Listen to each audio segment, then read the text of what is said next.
ಸ್ನೇಹಿತರೆ, ಇದೊಂದು ರೀತಿ ವಿಶೇಷವಾದ ಸುದ್ದಿ, ಎಲ್ಲರ ಕುತೂಹಲವನ್ನು ಮೂಡಿಸ್ತಕ್ಕಂಥ ಸುದ್ದಿ ಕೂಡ ಹೌದು. ನಾವು ಇತಿಹಾಸದಲ್ಲಿ ವೀರಗಲ್ಲು, ಮಾಸ್ತಿಕಲ್ಲು, ಮಹಾಸತಿಕಲ್ಲು ಅನೇಕ ಕಲ್ಲುಗಳನ್ನು ಹೆಸರನ್ನು ಕೇಳ್ತೇವೆ.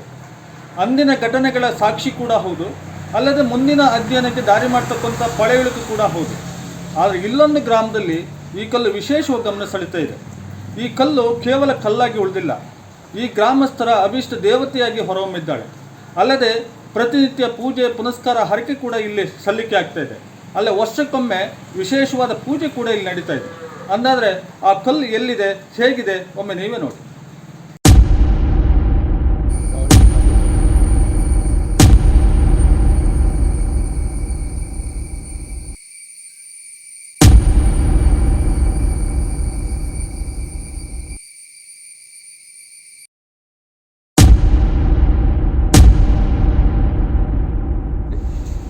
ಸ್ನೇಹಿತರೆ, ಅಂದಾಗೆ ಇದು ಶಿವಮೊಗ್ಗ ಜಿಲ್ಲೆ ಹೊಸನಗರ ತಾಲೂಕಿನ ಅಂಡಗದೋದರ ಗ್ರಾಮ ಪಂಚಾಯತಿ ವ್ಯಾಪ್ತಿಯ ಇದು ರಾವೆ ಗ್ರಾಮದಲ್ಲಿ ಬರುತ್ತೆ.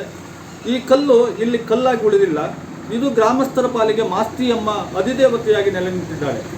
ನಾವು ಇತಿಹಾಸದಲ್ಲಿ ಇದನ್ನು ಇವರು ಮಹಾಸತಿ ಕಲ್ಲು ಅಂತ ಕರೀತಾರೆ, ಆದರೆ ಜನರ ಪಾಲಿಗೆ ಈಕೆ ಮಾಸ್ತಿಯಮ್ಮ ಆಗಿದ್ದಾಳೆ. ಅಲ್ಲದೆ ಜನರ ಇಷ್ಟಾರ್ಥವನ್ನು ಈಡೇರಿಸ್ತಕ್ಕಂಥ ದೇವಿಯಾಗಿದ್ದಾಳೆ. ಹಾಗಾಗಿ ವಿಶೇಷವಾದ ಏನಾದರೂ ಸಂಕಷ್ಟಗಳು ಬಂದ ಸಂದರ್ಭದಲ್ಲಿ ಈ ದೇವಿಯನ್ನು ಹರಕೆಯನ್ನು ಕಟ್ಕೊಳ್ತಕ್ಕಂಥದ್ದು ಇಲ್ಲಿ ವಾಡಿಕೆ ಆಗಿದೆ. ಅದು ಈಡೇರಿದ ನಂತರದಲ್ಲಿ ಆ ಹರಕೆಯನ್ನು ಸಮರ್ಪಿಸ್ತಕ್ಕಂಥ ಕೆಲಸ ಕೂಡ ಆಗಿದೆ. ಅಂದಾಗೆ ಈ ದೇವಿಗೆ ಸದ್ಯದಲ್ಲಿ ಗುಡಿಯನ್ನು ಕೂಡ ಕಟ್ತಕ್ಕಂಥ ಕೆಲಸಕ್ಕೆ ಗ್ರಾಮಸ್ಥರು ಮುಂದಾಗಿದ್ದಾರೆ. ಹಾಗಾದರೆ ಈ ದೇವಿಯಲ್ಲಿ ಕಂಡಿರ್ತಕ್ಕಂಥ ಸತ್ಯ ಏನು, ಗ್ರಾಮಸ್ಥರ ನಂಬಿಕೆ ಏನು, ಅದನ್ನು ಗ್ರಾಮಸ್ಥರ ಬಾಯಿಂದ ಕೇಳಿ.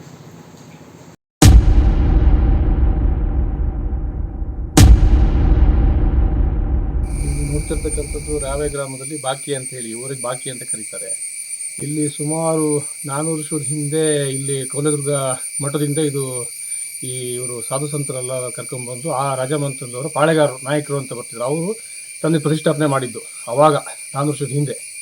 ಆಮೇಲೆ ಇಲ್ಲಿ ಬಾಕಿ ಅಂತೇಳಿ ಜಮೀನು, ಈ ವಿಭಾಗದ ಜಮೀನೆಲ್ಲ ಈ ದೇವರಿಗೆ ಸಂಬಂಧಪಟ್ಟಿದ್ದು. ಆವಾಗ ಹಿಂದಿನ ರಾಜಕಾಲದಲ್ಲಿ ಏನು ಮಾಡಿದ್ರು, ಏನು ಮಾಡಿದ್ರು, ಒಂದು ಈ ನಮ್ಮ ಇಲ್ಲಿ ಇರ್ತಕ್ಕಂಥ ಒಂದು ಕುಟುಂಬಕ್ಕೆ ಬಿಟ್ಕೊಟ್ಟು ಹೋಗಿದ್ರು ಸುಮಾರು 200 ವರ್ಷದ ನಂತರ. ಆ 200 ವರ್ಷದ ನಂತರ ಬಿಟ್ಕೊಟ್ಟೋದ್ಮೇಲೆ ಅವರು ರಕ್ಷಣೆ ಬರ್ತಾ ಇದ್ರು. ಆಮೇಲೆ ಆಯಿತು, ಇಲ್ಲಿ ಟ್ರಿಬ್ಯುನಲಲ್ಲಿ ಅದು ಇದು ಜಮೀನು ಬೇರೆಯವ್ರ ಕೈವಶ ಆದಮೇಲೆ ಅವ್ರು ಏನು ಮಾಡಿದ್ರು, ಇಲ್ಲಿ ಪೂಜೆ ಎಲ್ಲ ನಿಲ್ಲಿಸಿ, ನಾವು ಬೇಜಾರು ಮಾಡ್ಕೊಂಡು ಎಲ್ಲ ಮಾಡ್ಕೊಂಡು ಇಲ್ಲಿಂದ ಪೂಜೆ ನಿಲ್ಲಿಸಿ ಅವ್ರು ಬೇರೆ ಕಡೆ ಸ್ಥಾನ ಪಲ್ಲಟನೆ ಮಾಡ್ಕೊಂಡು ಹೋಗ್ಯಾರೆ, ಇರಲಿಲ್ಲ. ಇದು ಹೀಗೆ ಒಂದು ಸುಮಾರು ಒಂದು 100-150 ವರ್ಷದಿಂದ ಹಿಂಗೆ ಇಲ್ಲೊಂದು 50-60 ಮನೆಯವ್ರು ಏನು ಮಾಡ್ತಿದ್ರು, ಸುಮ್ಮನೆ ನೋಡ್ತಾ ಮಾಡ್ತಾ ಹಾಗೆ ಇದ್ರು.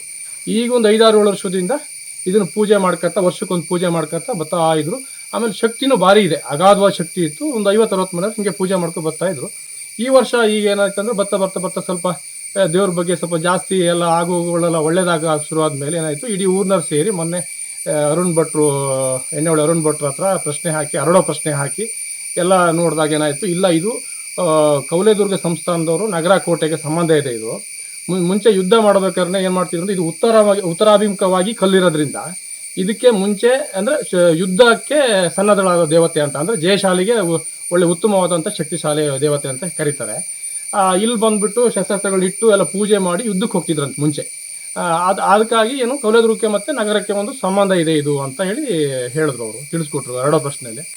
ಆಮೇಲೆ ಏನಾಯಿತು, ಇದನ್ನ ಈಗ ಅದೇ ಜೀರ್ಣೋದ್ಧಾರ ಮಾಡಬೇಕು ಅಂತ ಇಡೀ ನಮ್ಮ ಗ್ರಾಮದವರೆಲ್ಲ ಸೇರಿಕೊಂಡು ಮೊನ್ನೆ ಎಲ್ಲ ಒಂದು ಕಮಿಟಿ ಮಾಡಿ ಈಗ ಮಾಡ್ಕೊಂಡು ಹೋಗ್ತಾ ಇದ್ದೀವಿ. ಈಗ ಹೇಳಿದ್ರೆ ನೀವು ಯಾವುದೇ ಕೋರ್ಟ್ ವ್ಯಾಜ್ಯ ಮತ್ತೊಂದು ಈಗ ಇವನ್ ಹೇಳ್ಬೇಕಂದ್ರೆ ನಂದೇ ಕೆಲವೊಂದು ಈಗ ನಾನು ಬರ್ತಾ ಈಗ ಒಂದು 2 ತಿಂಗಳಾಯ್ತು, ಕೆಲವೊಂದು ಇಲ್ಲಿ ಬಂದು ಮಾಡ್ಕೊಂಡು ಆದಮೇಲೆ ಕೆಲವೊಂದು ನನಗೆ ಸಕ್ಸಸ್ ಆಗಿದೆ ಈ ವಿಚಾರದಲ್ಲಿ, ಈ ದೇವತೆಯಿಂದ ಆಗಿದೆ. ಹಾಗಾಗಿ ಎಲ್ಲರೂ ಅಷ್ಟೇ ಕೂಡ ಇದನ್ನು ನಂಬ್ಕೊಂಡು ಈಗ ಇಡೀ 4 ಗ್ರಾಮಕ್ಕೂ ಹೇಳಿ ಈಗ ನಾಳೆ ಈಗ ಸ್ವಾಮೀಜಿ ಕೂಡ ಕೌಲೇದುರ್ಗ ಸ್ವಾಮೀಜಿ ಕೂಡ ಇಲ್ಲಿ ಬರ್ತಾ ಇದ್ದಾರೆ.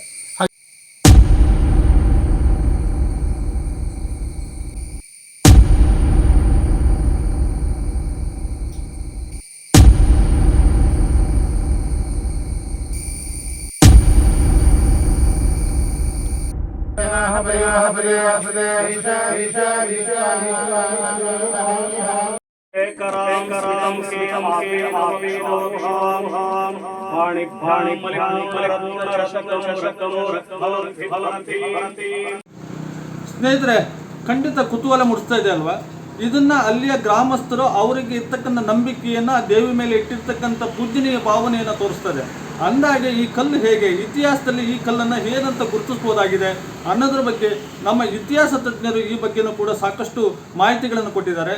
ಈ ಕಲ್ಲು ಎಷ್ಟು ಪುರಾತನವಾಗಿದೆ, ಈ ಕಲ್ಲನ್ನು ಯಾವ ರೀತಿ ಯಾವುದಕ್ಕಾಗಿ ಈ ಕಲ್ಲನ್ನು ಊರ್ತಾ ಇದ್ರು, ಈ ಶಾಸನದ ಮೂಲಕ ಹೇಳೋದಾದ್ರೆ ಈ ಕಲ್ಲಕ್ಕೆ ಯಾವ ಯಾವ ಮಹತ್ವಗಳಿದೆ ಅಂತ ಹೇಳಿ ಇತಿಹಾಸ ತಜ್ಞರು ಇದ್ರ ಬಗ್ಗೆ ಏನು ಹೇಳ್ಬೋದು ಕೇಳ್ಕೊಂಡು ಬರೋಣ.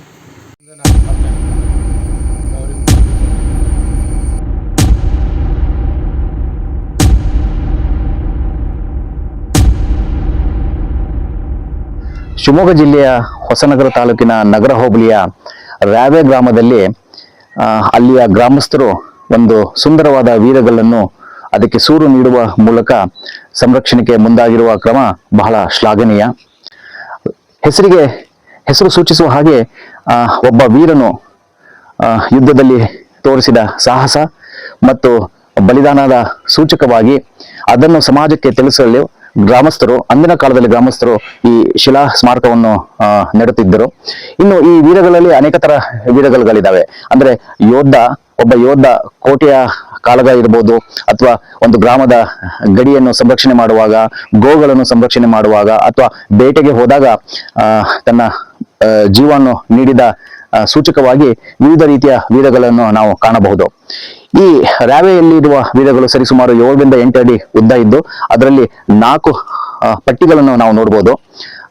ಇಲ್ಲಿ ವಿಶೇಷ ಏನಂದ್ರೆ ಕೆಳಗಿನ 2 ಪಟ್ಟಿಯಲ್ಲಿ ಯುದ್ಧದ ಸನ್ನಿವೇಶವನ್ನು ನಾವು ಕಾಣಬಹುದು. ಹಾಗಾಗಿ ಈ ಯೋಧನು ಯುದ್ಧದಲ್ಲಿ ಬಲಿದಾನ ನೀಡಿರುವುದು ಇದರಿಂದ ತಿಳಿದು ಬರ್ತದೆ.